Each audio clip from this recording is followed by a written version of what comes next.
4 shooter Lawrence Bishnoi gang के हैं। यही नहीं, प्लानिंग के तहत लॉरेंस बिश्नोई के शूटरों ने सलमान खान के मुंबई वाले घर गैलेक्सी अपार्टमेंट से लेकर ठाणे, नवी मुंबई, पुणे, रायगढ़ और गुजरात में जाकर भी रैकी की थी। इसी पर देखिए ये special report.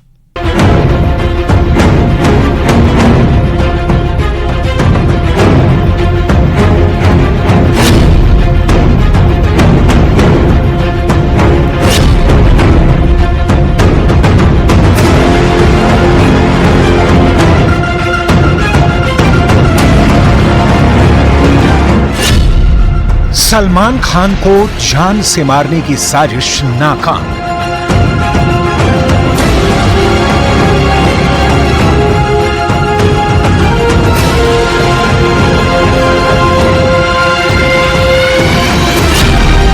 Navi Mumbai police ने 4 शूटरों को किया गिरफ्तार।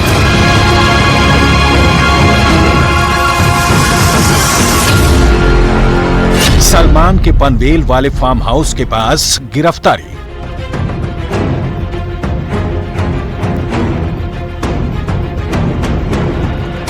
सलमान खान को जान से मारने की साजिश रचने के आरोप में नवी मुंबई पुलिस ने 4 शूटरों को गिरफ्तार किया है। इन चारों की गिरफ्तारी शुक्रवार रात में सलमान के पनवेल फार्म हाउस के पास उस वक्त की गई जब वो सलमान पर हमले की फिराक में थे और मौके का मुआयना कर रहे थे। चारों आरोपी लॉरेंस बिश्नोई गैंग के शूटर हैं। इन चारों शूटरों के नाम धनंजय सिंह, तपे सिंह उर्फ अजय कश्यप, गौरव भाटिया, वस्पी खान उर्फ वसीम चिकना और जीशान खान उर्फ जावेद खान है। पुलिस सूत्रों के मुताबिक बांद्रा में सलमान के गैलेक्सी अपार्टमेंट पर हमला करने से पहले इन चारों शूटरों ने सलमान के पनवेल वाले फार्म हाउस पर हमला करने का प्लान बनाया था और इसके लिए अगस्त 2023 से लॉरेंस का शूटर अजय कश्यप और उसके कई साथी पनवेल इलाके में रहने लगे थे। खबर यह भी है कि सलमान के फार्म हाउस और उनकी गाड़ी पर हमले को अंजाम देने के लिए लॉरेंस गैंग के अजय कश्यप ने पाकिस्तान में बैठे हथियार डीलर डोगर से वीडियो कॉल पर AK-47, AK-92 और M16 जैसे घातक हथियार भी देखे। बातचीत के बाद यह तय हुआ था कि हथियारों की रकम का आधा हिस्सा एडवांस में और आधी रकम डिलीवरी के बाद दी जाएगी, जिसके बाद पाकिस्तान में बैठे डीलर ने कहा कि वो जहां चाहें उन्हें हथियार वो डिलीवर कर सकता है। जिस पर अजय कश्यप ने कहा था कि उसके शूटर नवी मुंबई, मुंबई, ठाणे समेत कई इलाकों में तैयार बैठे हैं और लॉरेंस बिश्नोई, अनमोल बिश्नोई, गोल्डी बराड़ और रोहित गोदारा का आदेश मिलते ही सलमान खान पर हमला कर देंगे।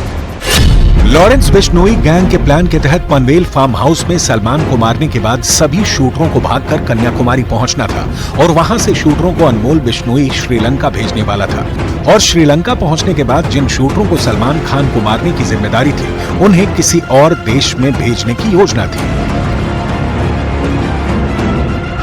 इस मामले में पुलिस ने लॉरेंस बिश्नोई और अनमोल बिश्नोई को मुख्य आरोपी बनाया है, जबकि पुलिस के FIR में गोल्डी बराड़, रोहित गोदारा समेत 18 से ज्यादा आरोपियों के नाम शामिल हैं।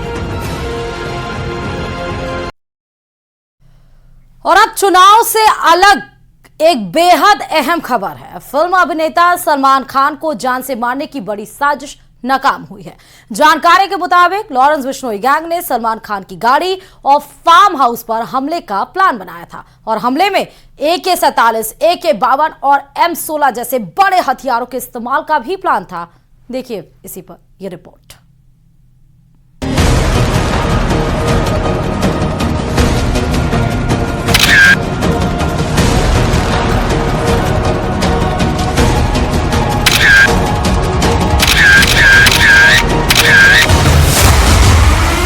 सलमान खान के घर पर फायरिंग मामले में बड़ा पर्दाफाश।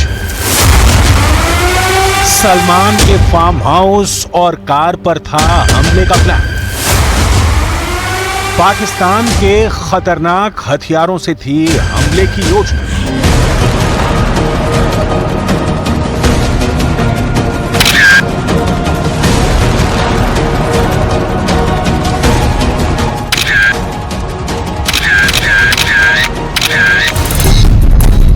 मुंबई के बांद्रा इलाके में सलमान के घर के बाहर 14 अप्रैल को हुए हमले की ये तस्वीरें अभी लोग भूले नहीं होंगे।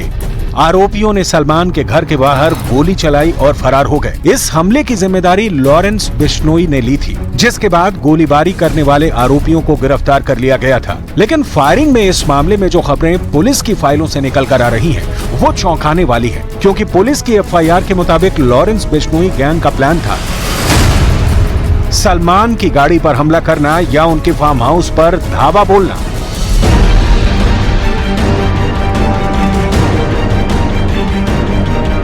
और इस हमले के लिए लॉरेंस गैंग ने एक से बढ़कर एक खतरनाक हथियार मंगाने का प्लान बना रखा था। नवी मुंबई पुलिस के इस एफआईआर में साफ साफ लिखा है कि सलमान के घर और उनकी गाड़ी पर हमले के लिए AK-47, AK-92 और M16 जैसे अत्याधुनिक हथियारों का इस्तेमाल करना था और इन खतरनाक हथियारों को पाकिस्तान के एक हथियार डीलर से खरीदने का प्लान था।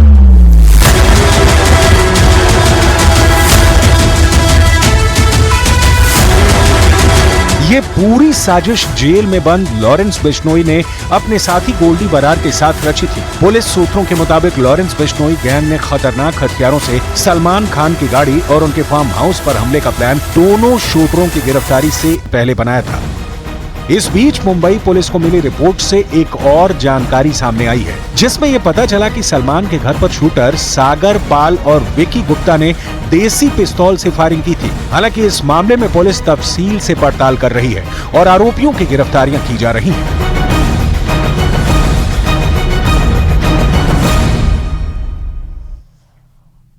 और इस वक्त की एक बड़ी खबर है, सलमान खान केस में पुलिस के मुताबिक अजय कश्यप के संपर्क में गैंगस्टर आनंद पाल की बेटी भी थी।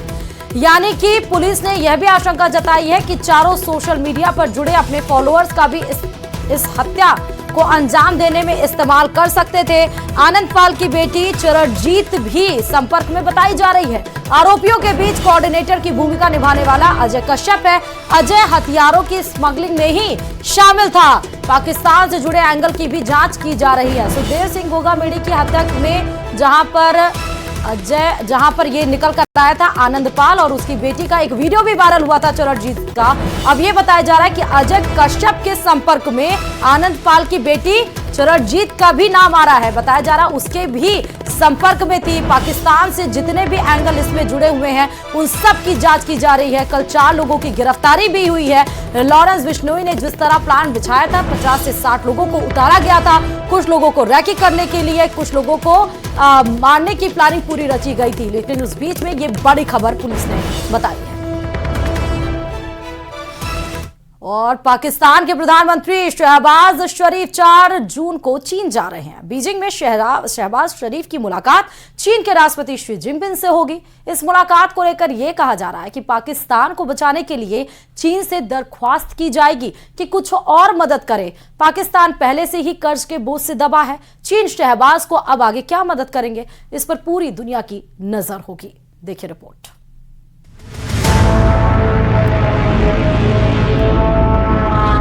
जब हिंदुस्तान अपने नए लोकसभा के नए माननीयों का ऐलान कर रहा होगा, तब पाकिस्तान के प्रधानमंत्री शहबाज शरीफ चीन के राष्ट्रपति शी जिनपिंग के दरवाजे पर दस्तक दे रहे होंगे। पाकिस्तान की गरीबी और जिहालत के खिलाफ शी जिनपिंग के सामने कटोरा लेकर खड़े होंगे। अवाम के नाम पर कुछ तो दे दो बाबा। 4 जून से 8 जून तक चीन की यात्रा पर जाएंगे शहबाज शरीफ। इस दौरान चीन के राष्ट्रपति शी जिनपिंग और चीन के प्रधानमंत्री से करेंगे मुलाकात। बकौल पाकिस्तान के विदेश मंत्रालय, ये यात्रा अरबों डॉलर के चीन पाकिस्तान आर्थिक सहयोग को बढ़ावा देने में मदद करेगी, जो बीजिंग की बेल्ट एंड रोड पहल का एक मुख्य हिस्सा होगी। पाकिस्तान के प्रधानमंत्री शहबाज शरीफ की चीन यात्रा की टाइमिंग बहुत कुछ कहती है। ये यात्रा उस समय हो रही है जब पाकिस्तान अपने सबसे बुरे आर्थिक दौर से गुजर रहा है, जब पाकिस्तान ये ऐलान कर चुका है कि वो मुल्क में मारे गए चीन के इंजीनियरों के लिए 72 करोड़ का मुआवजा देगा, जब पाकिस्तान को कर्ज देने के लिए अंतर्राष्ट्रीय मुद्रा कोष यानी IMF ने कई शर्तों का चिट्ठा थमा दिया है। चीन पाकिस्तान का संकट मोचक है, लेकिन ये संकट मोचक ही पाकिस्तान को मदद देकर श्रीलंका बनने पर मजबूर कर रहा है। लेकिन कैसे, इसकी डिटेल आपको आगे दिखाएंगे। अभी पाकिस्तान का शहबाज शरीफ की चीन यात्रा को लेकर क्या कहना है, सुनिए। पाकिस्तान के विदेश कार्यालय के प्रवक्ता मुमताज बलूच ने क्या कहा। प्रधानमंत्री शहबाज शरीफ की इस यात्रा के दौरान उनकी तेल और गैस, ऊर्जा और उभरती तकनीक से जुड़ी प्रमुख चीनी कंपनियों के अधिकारियों के साथ बैठक भी होगी। पीएम शरीफ राष्ट्रपति शी जिनपिंग से मुलाकात करेंगे और प्रधानमंत्री ली कियांग के साथ भी बातचीत करेंगे। असल में शहबाज शरीफ का लक्ष्य देश की खस्ताहाल अर्थव्यवस्था को मजबूत करने के लिए चीन की बेल्ट एंड रोड इनिशिएटिव यानी BRI के तहत परियोजनाओं को पुनर्जीवित करना है। BRI में चीन पाकिस्तान आर्थिक गलियारा सीपेक भी है। ये करीब $50 बिलियन का प्रोजेक्ट है। ये 3000 किलोमीटर की नेटवर्क परियोजना है। इसका उद्देश्य पाकिस्तान के ग्वादर और कराची बंदरगाहों को चीन के झिंझियांग क्षेत्र को जोड़ना है। पाकिस्तान के पूर्व प्रधानमंत्री नवाज शरीफ ने 2013 में BRI पर हस्ताक्षर किए थे। अब नवाज के भाई शहबाज शरीफ चीन के साथ आर्थिक सहयोग को बढ़ाने की कोशिश कर रहे हैं। पाकिस्तान के सामने क्लियर है कि चीन ही उसका सबसे बड़ा सहारा है। यही वजह है कि पाकिस्तान चीन के वन नेशन थ्योरी के तहत ताइवान के खिलाफ उसके आक्रामक अभियान का भी समर्थन करता है। शहबाज शरीफ को उम्मीद है कि वर्तमान आर्थिक संकट से निकलने के लिए चीन के BRI के दूसरे फेज से उनके मुल्क को मदद मिल सकती है। चीन ने चाइना पाकिस्तान इकोनॉमिक कॉरिडोर के तहत $65 अरब का निवेश किया है। लिहाजा चीन की भी चाहत है कि पाकिस्तान उसके कहे में रहे। चीन के साथ अपनी दोस्ती को पाकिस्तान काफी गहरी बताता है, लेकिन पाकिस्तान पर चीन का अरबों डॉलर का कर्ज है। पाकिस्तान पर चीन का कुल कर्ज $26.6 बिलियन है। IMF के मुताबिक चीनी कर्ज पाकिस्तान के कुल विदेशी लोन का 23% से ज्यादा है। इसी महीने की 17 मई को आई रिपोर्ट में कहा गया कि पाकिस्तान ने चीन से $15.5 अरब का कर्ज लिया था, जिसके भुगतान के लिए वो 5 साल का अतिरिक्त समय चाह रहा है। तो पाकिस्तान के प्रधानमंत्री शहबाज शरीफ की चीन यात्रा का असली मकसद है चीन से और कर्ज की फरियाद करना और अब तक लिए कर्ज को चुकाने के लिए और वक्त देने की अपील करना। अब सवाल है कि चीन क्या पाकिस्तान को और कर्ज देगा, क्योंकि पाकिस्तान पहले से ही कर्ज में डूबा है। चीन पाकिस्तान की दोस्ती का एक और बड़ा कारण है भारत, जिसके कारण चीन पाकिस्तान के लिए पनडुब्बी भी बना रहा है। पाकिस्तानी एयरफोर्स में पहले से ही चीन के लड़ाकू जेट हैं। चीन नहीं चाहता कि भारत पाकिस्तान के बीच रिश्ते सुधरें, इसलिए चीन पाकिस्तान को कर्ज के जाल में फंसा रहा है और वैसे भी पाकिस्तान को दिवालिया होने से बचने के लिए फंड की जरूरत है। इसलिए चीन उसके लिए एक विकल्प बन जाता है। अब देखना यह है कि शी जिनपिंग के दरवाजे की कुंडी खड़काने पर शहबाज शरीफ को कटोरे में क्या मिलता है।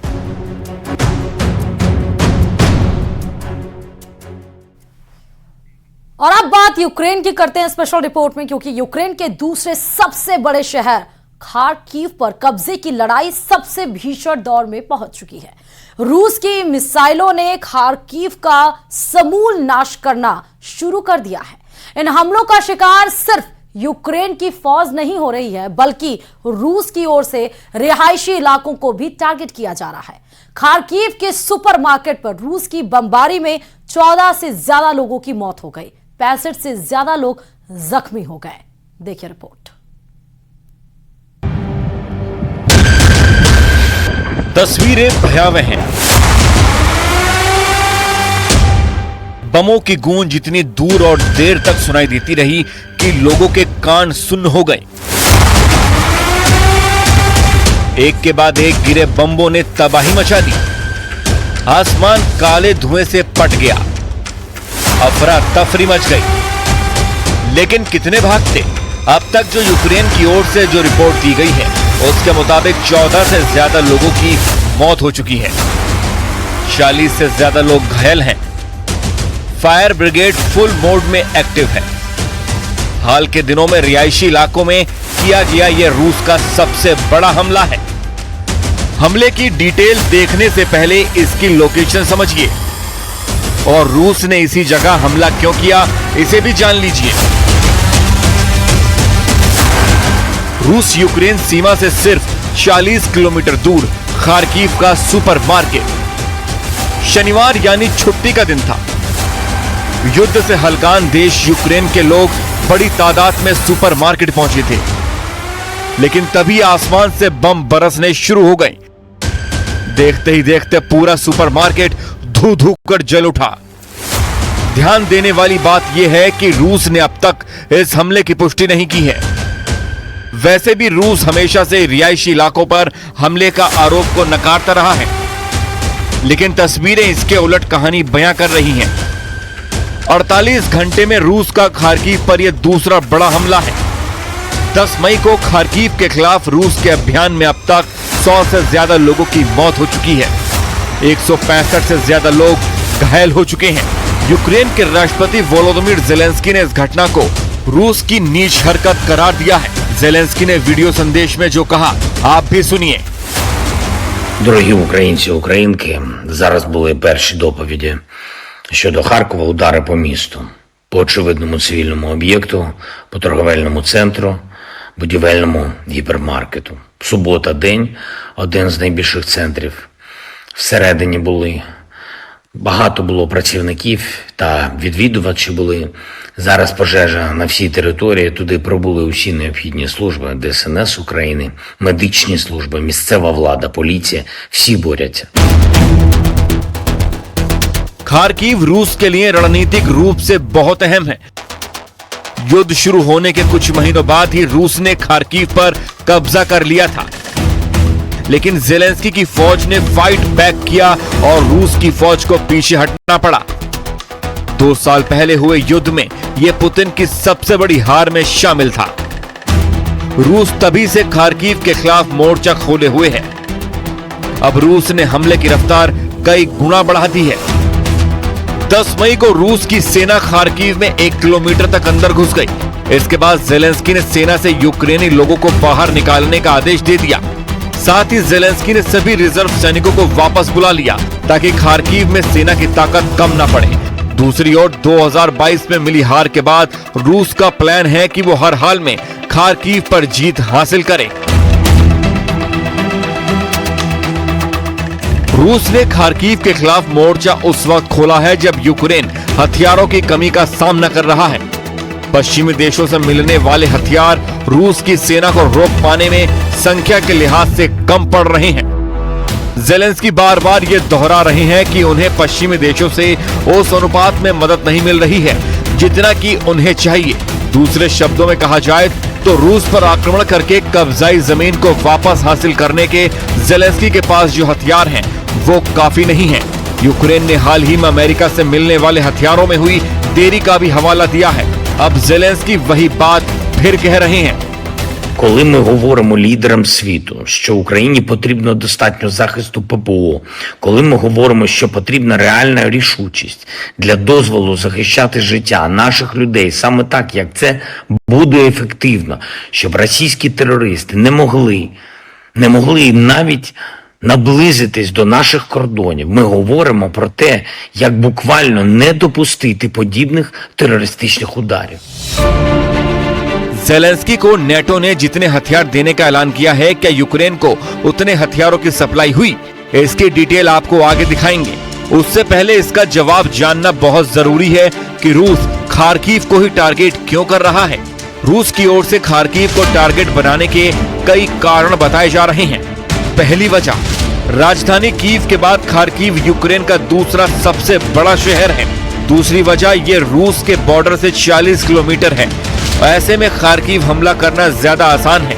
तीसरी वजह माना जा रहा है कि खार्किव पर अधिकार जमाने के बाद कीव की राह थोड़ी आसान हो सकती है, इसलिए रूस एक गेटवे बनाने के लिए खार्किव को निशाना बना रहा है। चौथी वजह, खार्किव पूर्वी यूक्रेन का हिस्सा है जहां बड़ी संख्या में रशियन बोलने वाले लोग रहते हैं। ऐसे में रूस का मानना है कि उसकी सेना को खार्किव की जनता का भी साथ मिल रहा है और इस पर जल्दी कब्जा किया जा सकता है। पांचवी वजह है, यूक्रेन की राजधानी कीव बनने के पहले खार्किव ही राजधानी थी। 1920 से 1934 तक यूक्रेनी सोवियत गणराज्य की राजधानी खार्किव ही रहा है, लिहाजा इसका ऐतिहासिक और मनोवैज्ञानिक इम्पैक्ट भी है। युद्ध जितना लंबा खिंच रहा है, पुतिन के सामने घरेलू फ्रंट पर भी समस्याएं बढ़ती जा रही हैं। युद्ध का नतीजा अब भी दूर दूर तक निकलता नहीं दिख रहा है, लेकिन ज़ेलेंस्की की हथियारों की कमी की चिंता फौज के थकने का तनाव बता रहा है। ज़ेलेंस्की रूस के भीषण हमलों को रोक पाने में पहले की तरह अब कामयाब नहीं हो पा रहे हैं। ऐसा लग रहा है कि पश्चिम की नीति ये है कि यूक्रेन को पूरी तरह हारने से बचाया जाए, जबकि इसी दौरान रूस के साथ सीधे टकराव से बचा जाए। जाहिर है, जब आप दो नाव की सवारी करते हैं तो आप कमजोर होते हैं। पुतिन इसी मौके का फायदा उठा रहे हैं।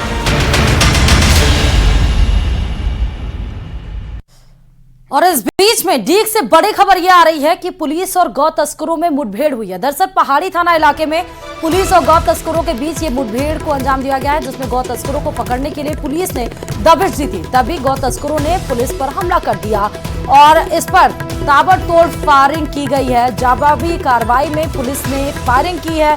पुलिस ने 5 गौ तस्करों को भी गिरफ्तार कर लिया है। तो पुलिस को एक तरह से बड़ी सफलता भी मिली। इस मुठभेड़ में 5 गौ तस्करों को गिरफ्तार किया गया है। पुलिस को सूचना मिली थी और दबिश देने के लिए जैसे ही पुलिस गई, उधर से फायरिंग को अंजाम दिया गया। पुलिस ने जवाबी कार्रवाई में फायरिंग की।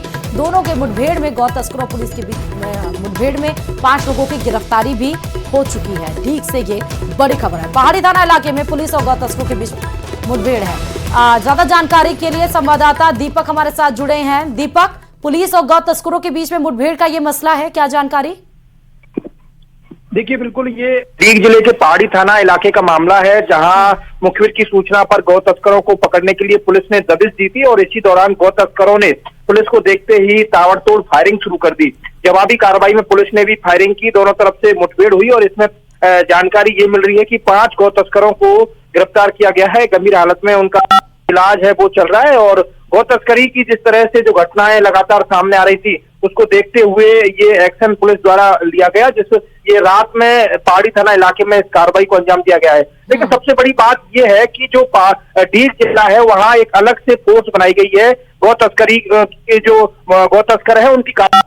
लेकिन बहुत बहुत शुक्रिया दीपक, तमाम जानकारी देने के लिए इस खबर पर।